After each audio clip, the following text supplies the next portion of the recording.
نحمده ونصلي ونسلم على رسوله الكريم اما بعد فاعوذ بالله من الشيطان الرجيم بسم الله الرحمن الرحيم ولئن شئنا لنذهبن بالذي أوحينا إليك ثم لا تجد لك به علينا وكيلا إلا رحمة من ربك إن فضله كان عليك كبيرا۔ اور اگر ہم چاہتے تو ہم جو آپ کی طرف وحی بھیجتے ہیں اسے لے جاتے ہیں، پھر تم اپنے لیے ہمارے حضور کوئی وکیل نہ پاتے ہیں مگر تمہارے رب کی رحمت ہی ہے، بے شک تمہارے اوپر اس کا بڑا فضل ہے۔ ان دو آیات میں اللہ رب العالمین نے ارشاد فرمایا کہ اگر ہم چاہتے ہیں تو اس قرآن کو کہ جو شفا ہے اور مومنوں کے لیے رحمت ہے اور ان تمام علوم کا جامع ہے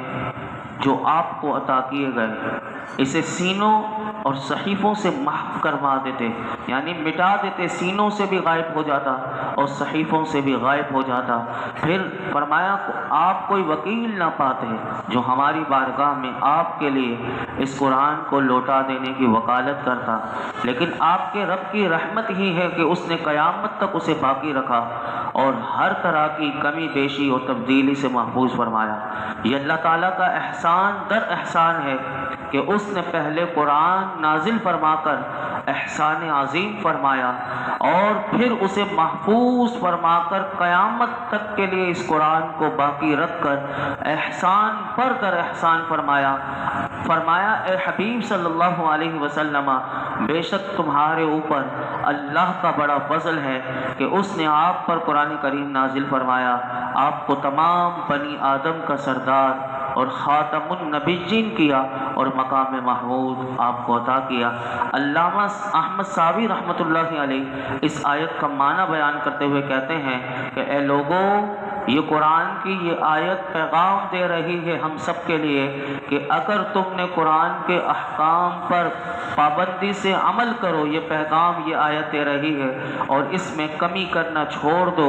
کیونکہ یہ قرآن پیغام دے رہا ہے کہ ہم اسے تمہارے سینوں سے اور صحیفوں سے لے جانے پر قادر ہیں، لیکن قیامت تک اسے باقی رکھنا، فرمایا کہ ہماری تم پر یہ رحمت ہے، لیکن جب قرب قیامت ہوگی اور فرمایا قیامت بالکل قریب ہوگی تو ہم اسے سینوں سے اور صحیفوں سے محو کر دیں گے۔ قرآن کریم سے متعلق حضرت عبداللہ بن عمر رضی اللہ عنہما سے روایت ہے کہ قیامت اس وقت تک قائم نہ ہوگی کہ جب تک قرآن جہاں سے آیا تھا وہاں لوٹ نہ جائے، اور عرش کے گرد فرمایا کہ قرآن کی ایسی بنبناہٹ ہوگی کہ جیسے کہ شہد کی مکھی کی بنبناہٹ ہوتی ہے۔ اللہ تعالیٰ قرآن سے فرمائے گا تیرا کیا حال ہے کہ جب قرآن وہاں لوٹ جائے گا جہاں سے آیا تھا، اور ایسی آواز ہوگی، اللہ قرآن سے پوچھے گا کہ تیرا کیا حال ہے، تو قرآن کیا عرض کرے گا؟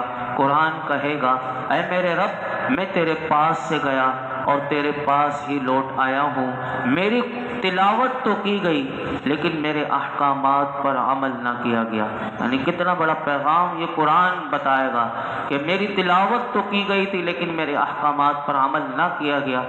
یہ اللہ کی بارگاہ میں قرآن یہ عذر بتائے گا۔ اور حضرت عبداللہ بن مسعود رضی اللہ تعالیٰ فرماتے ہیں کہ بے شک یہ قرآن جو تمہارے سامنے موجود ہے، جس کو تم دیکھتے ہو، ان قریب اسے اٹھا لیا جائے گا۔ ایک شخص نے آپ سے پوچھا یہ کیسے ہو سکتا ہے کہ ہم نے اسے اپنے دلوں میں اور اپنے صحیفوں میں محفوظ رکھا ہے، ہم اپنے بچوں کو اس قرآن کی تعلیم دیتے ہیں اور ہمارے بچے اپنی اولاد کو قرآن کی تعلیم دیتے ہیں، تو یہ کیسے قرآن غائب ہو جائے گا، کیسے قرآن کو اٹھا لیا جائے گا؟ تو حضرت عبداللہ بن مسعود رضی اللہ تعالیٰ عنہ نے فرمایا کہ وہ ایک رات میں چلا جائے گا اور صبح کے وقت لوگ اسے نہیں پائیں گے۔ اس کی صورت یہ ہوگی کہ قرآن شریف دل سے محو کر دیا جائے گا، اور جو یہ لکھا ہوا صحیفوں میں ہے فرمایا کہ یہ محو کر دیا جائے گا، یعنی مٹا دیا جائے گا۔ یہ ہوگا، یہ اسی لیے بتایا۔ اب یہ بات کہنے کے بعد حضرت عبداللہ بن مسعود رضی اللہ تعالیٰ عنہ نے فرمایا کہ قرآن پاک کو خوب پڑھو، اس سے پہلے کہ قرآن تمہارے پاس سے اٹھا لیا جائے، کیونکہ قیامت قائم نہ ہوگی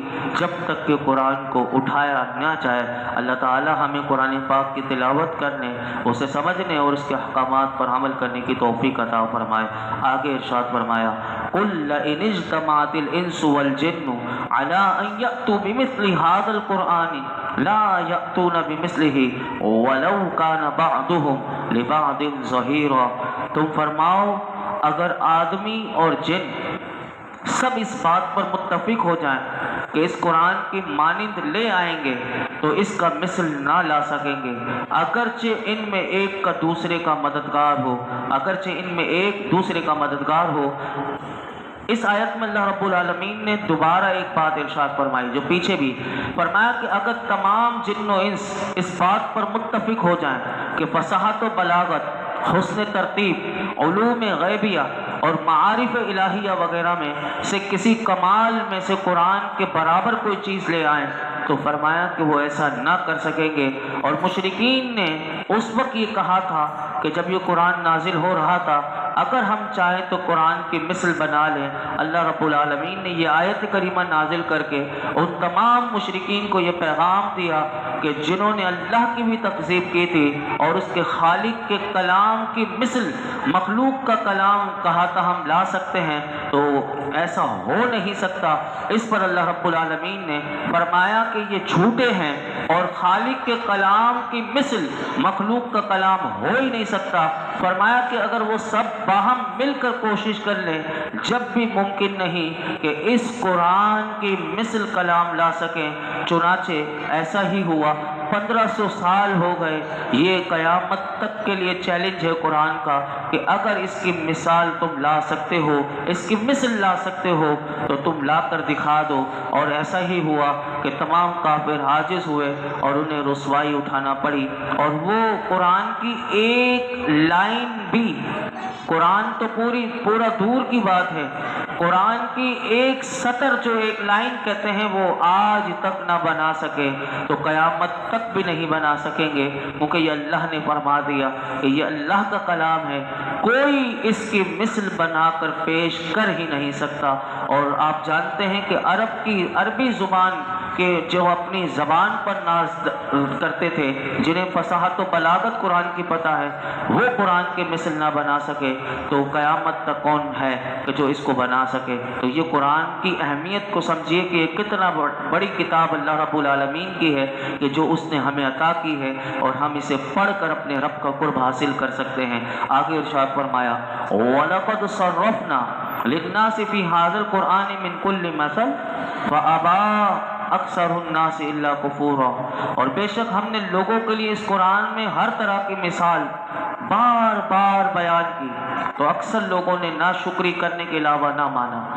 اس آیت میں علامہ اسماعیل حقی رحمۃ اللہ علیہ فرماتے ہیں کہ یہ جو آیت ہے،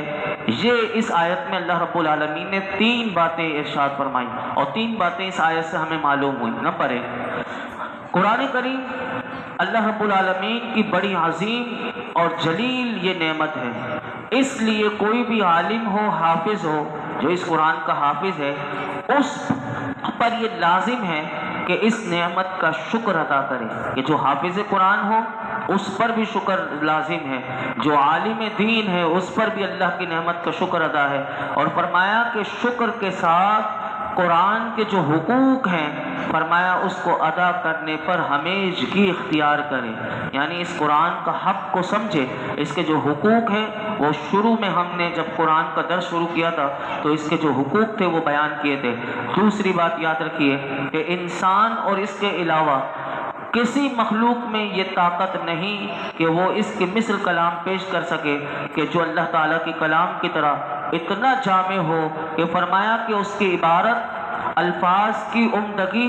اور فصاحت انتہا کو پہنچی بھی ہو، اور اس کے اشارے باریکی اور کمال دانش مندی کی، اس کے نکات جو ہیں وہ اور لطافت اور نظافت کی، اور فرمایا کہ اس کے حقائق جو ہیں وہ حقیقت اور پاکیزگی کی انتہا کو پہنچے ہوئے ہیں۔ یہ قرآن اللہ رب العالمین کا ہے۔ اور تیسری بات جو فرماتے ہیں، فرمایا کہ اکثر لوگ جو ہیں وہ اللہ رب العالمین کی نعمتوں کی قدر نہیں پہچانتے، اور اللہ رب العالمین کی طرف سے کی جانے والی تنبیہات یعنی اس قرآن میں تو فرمایا کہ اس تنبیہات سے تنبیہ حاصل نہیں کرتے، اسی لیے فرماتے ہیں علامہ اسماعیل حقی رحمۃ اللہ علیہ کہ 1000 شخص میں سے ایک جنت میں جائے گا اور باقی جہنم میں جائیں گے۔ یہ وہ لوگ ہیں، فرماتے ہیں کہ جنہوں نے حق بات سیکھنے سے اور اسے سکھانے سے اعراض کیا۔ یہ لوگ وہ ہیں کہ جو قرآن حق ہے اس کو سیکھنے سے اعراض یعنی منہ موڑ لیا، ہمیں کوئی ضرورت نہیں ہے سیکھنے کی، تو فرمایا کہ ایسے لوگ جہنم میں ہی جائیں گے۔ یہاں پر ایک بات اور جو قابل غور ہے وہ یہ ہے کہ یاد رکھیے گا کہ قرآن حکیم جو ہے وہ مخلوق نہیں، یہ عقیدہ یاد رکھیے گا، قرآن حکیم مخلوق نہیں بلکہ اللہ کی صفت ہے، اور اللہ تعالیٰ کی صفات جو ہیں وہ ازلی ہیں اور غیر مخلوق ہیں۔ امام اعظم ابو حنیفہ رضی اللہ تعالیٰ عنہ فرماتے ہیں کہ جو قرآن کریم کو مخلوق کہیں اور اس کے بارے میں توقف کرے یعنی ٹھہر جائے کہ ہاں یہ مخلوق ہو سکتا ہے، یا اس کے بارے میں شک کرے، امام اعظم فرماتے ہیں کہ وہ کافر ہو جائے گا، یعنی اس نے کفر کیا۔ قرآن مخلوق نہیں، اور یہ بات آپ کو شاید نہ سمجھ میں آئے، امام احمد بن حنبل رحمۃ اللہ علیہ کے دور میں یہ فتنہ اٹھا ہوا تھا کہ جس نے قرآن کو مخلوق کہا تھا، اور امام احمد بن حنبل رحمۃ اللہ علیہ کو جو کوڑے پڑے تھے، ہزاروں کوڑے آپ نے کھائے تھے، اور آپ نے اس کا رد کیا تھا کہ قرآن مخلوق نہیں۔ پھر اعلیٰ حضرت نے بھی اس پر ایک رسالہ لکھا،